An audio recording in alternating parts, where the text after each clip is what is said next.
আসসালামু আলাইকুম। সবাই কেমন আছেন? আশা করি সবাই ভালো আছেন। ইসলামে কি নারীদের মুখ থাকা বাধ্যতামূলক?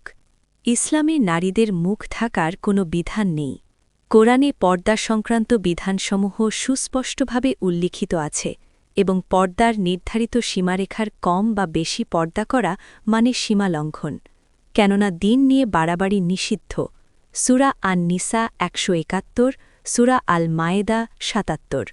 হিজাব অর্থ আবরণ, বিভাজন, আলাদা, পর্দা। কোরআনে হিজাব শব্দটি নারীদের পোশাক হিসেবে ব্যবহার করা হয়নি।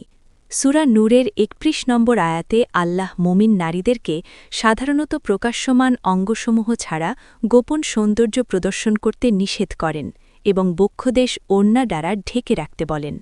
আয়াতটিতে খুমুরিহিন্না শব্দটি ব্যবহার করা হয়েছে এবং এখানে খুমুরের মাধ্যমে স্রষ্টা নারীদের বক্ষদেশ ঢেকে রাখার নির্দেশ দিয়েছেন।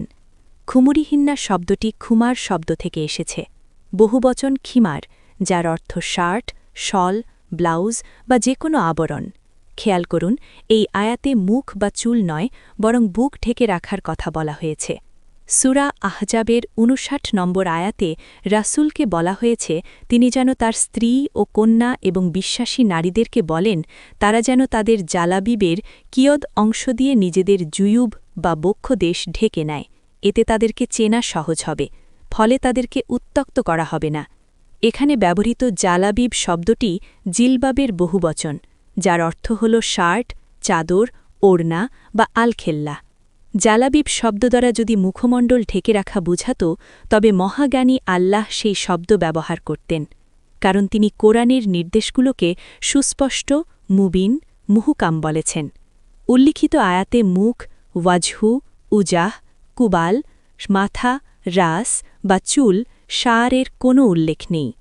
কোরআনে এমন একটাও আয়াত নেই যেখানে নারীদের মুখমণ্ডল ঢেকে রাখার জন্য বলা হয়েছে, বরং উল্লিখিত আয়াতে নির্দেশিত হয়েছে যে নারীরা তাদের মুখমণ্ডল ঢেকে রাখবে না। শরীরের সর্বাধিক প্রকাশিত অংশ হল মুখমণ্ডল, যা দ্বারা একজন মানুষকে আলাদাভাবে চেনা যায়।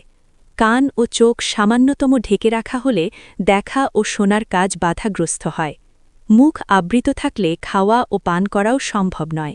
এছাড়া মুখমণ্ডলে পর্দার ব্যবহার নানা ধরনের জটিলতা সৃষ্টি করে।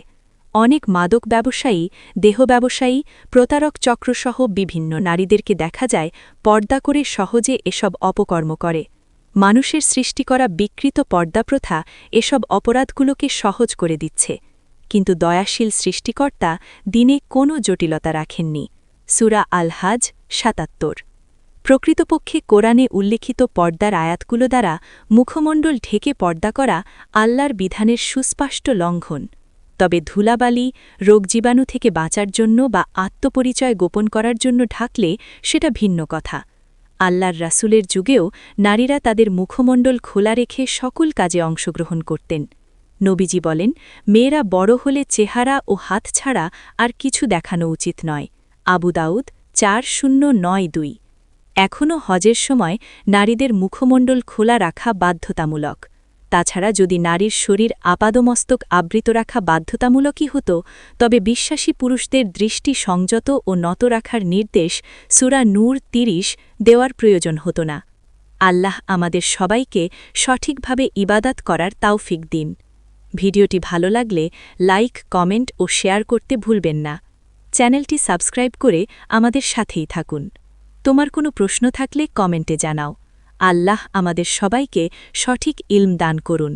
আমিন।